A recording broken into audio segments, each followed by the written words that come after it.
വ്യക്തിയല്ല, ഒരു ഗ്യാപ്പ് കുറച്ച് കഴിഞ്ഞൊരു സിനിമ അങ്ങനെ എടുക്കുന്ന ഒരാളാണ്. എന്തായാലും ഈ ഹനീഫ് അദേനിക്കും ഉണ്ണി മുകുന്ദനും ഈ ചിത്രം ഒരു ബ്രേക്ക് ആവാൻ പോകുന്നു എന്നുള്ളതിൻ്റെ സൂചനയാണ് എനിക്ക് സിനിമ കണ്ടപ്പോൾ തോന്നിയത്. പിന്നെ വയലൻസ്, അത് നമ്മൾ സിനിമയിൽ കാണുമ്പോൾ, സിനിമയിൽ ചിലപ്പോൾ നമ്മൾ വയലൻസ് ഉള്ള സിനിമ കാണാൻ പോകുമ്പോൾ അതിൽ വയലൻസ് തന്നെ ആയിരിക്കില്ലേ.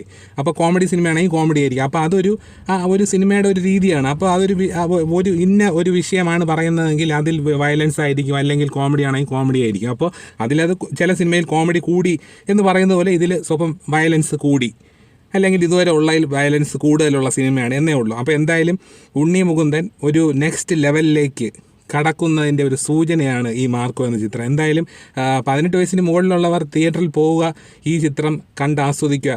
ഈ ചിത്രത്തിൻ്റെ മേക്കിങ്ങും ഈ ചിത്രത്തിൻ്റെ ബാക്ക്ഗ്രൗണ്ട് സ്കോറും പിന്നെ ഈ ചിത്രത്തിൻ്റെ ആ ഒരു പെർഫെക്ഷനും ഹനീഫ് അദേനി ടച്ചാണ് ഈ സിനിമയ്ക്കുള്ളത്.